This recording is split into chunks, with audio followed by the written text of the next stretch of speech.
Hello bonsai friends, it's Lee with Lee's Trees. Since we ended our last video out here on the big rock in the front yard, I figured we'd start today's video out here, taking a look at the Nanogracilis hinoki cypress. And we'll move over and take a look at the Shimpaku juniper that we planted a little bit ago. That was actually about a month ago. It's currently mid-June. We have that little pine, it looks like, coming up in there. And we're going to do a bench tour, but since we had these planted out here, we're going to start here. I paused the video there for a few moments while I came up the hill, got to the bench here. You see this is some Macoris grass in a little pot, Zakusamono. This is my lime zinger. This is a sedum. And move out, you can see we have our logo tree.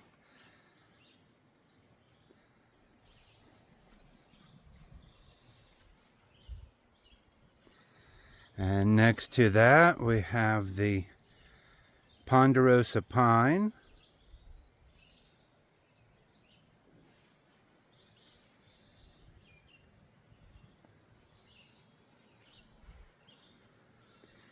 Then down in front, we have our leap year dwarf jade.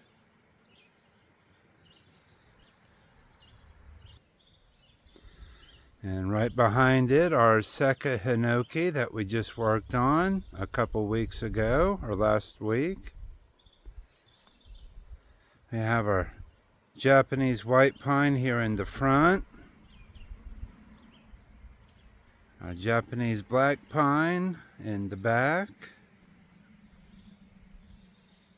It's our Chinese lacebark elm. Starting to get some leaves on it.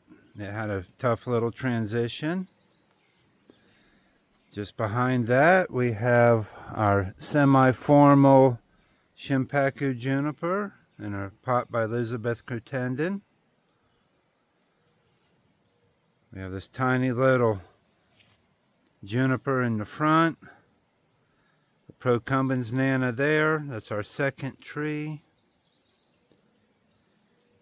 Here we have our bald cypress air layer, also in a Elizabeth Crittenden pot.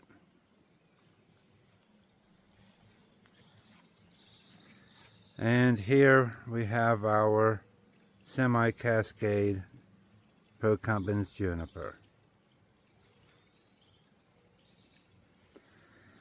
Step back a little bit. You can see my bald cypress, the parent tree to the air layer.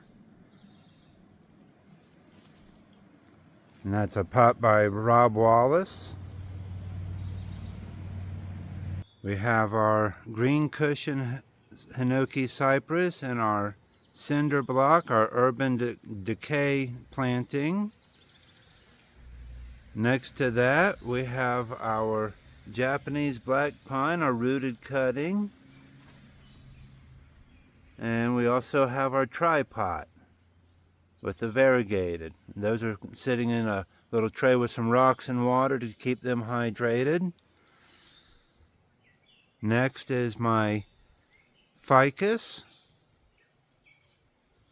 Behind that we have a Kusamono, a hosta, and I forget the other type. I'm sure it's a type of a lily.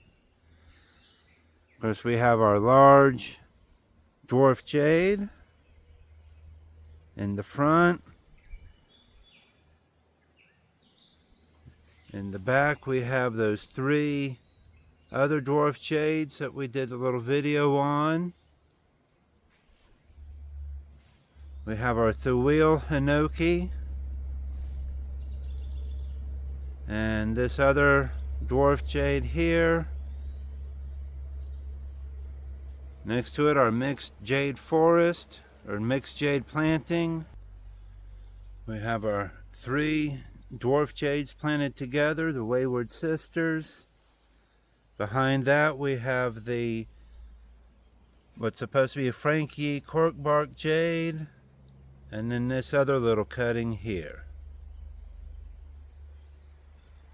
It's also a dwarf jade. Give you a little backside view of the bench here.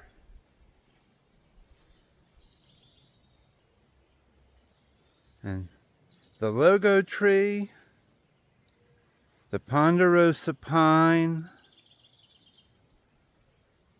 the leap year jade. We don't turn those because we want them to keep facing towards the sun. If I turned those around, then they'd be wanting to grow against the windswept nature. Same with our semi-cascade juniper. Just a little view of the backside here. Sorry about the traffic noise in the background.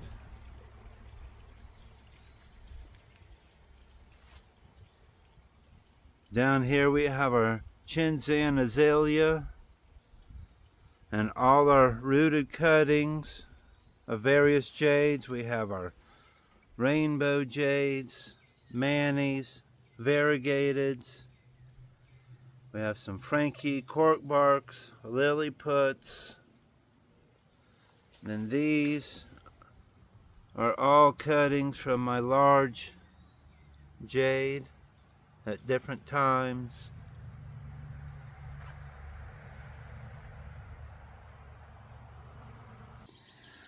So I'm going to take you in my little greenhouse here. There's not much in here, but last week during the workshop with Chris Baker, I did save all of these cuttings from my Seka Hinoki.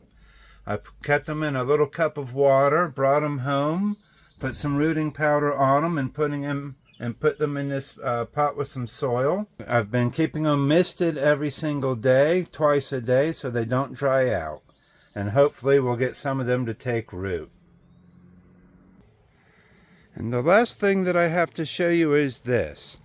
This is a Procumbens Nana Juniper, and I got this. And the last thing that I have to show you is this. I got this Procumbens Nana Juniper at the same time that I got my semi-cascade juniper, and I planted it at the top of the hill. And the last thing that I have to show you is this. I got this Procumbens Nana Juniper at the same time I got my semi-cascade juniper. I just didn't do any styling work to it. I brought it up here to the top of my property. I cut the bottom out of the plastic pot. And the last thing that I have to show you is this. I got this Procumbens Nana Juniper at the same time I got my semi-cascade juniper. I brought it up here to the top edge of my property, and I left it in the pot to keep the roots bound up. I did cut the bottom out of the pot and of course place it on the ground so the roots could easily grow through. There's nothing restricting them, but when I go to dig it in a few years, I can cut it off right there at the pot. That is pretty much the last of any of my trees that I have to do with anything bonsai. And just take a quick look. You can see the big rock.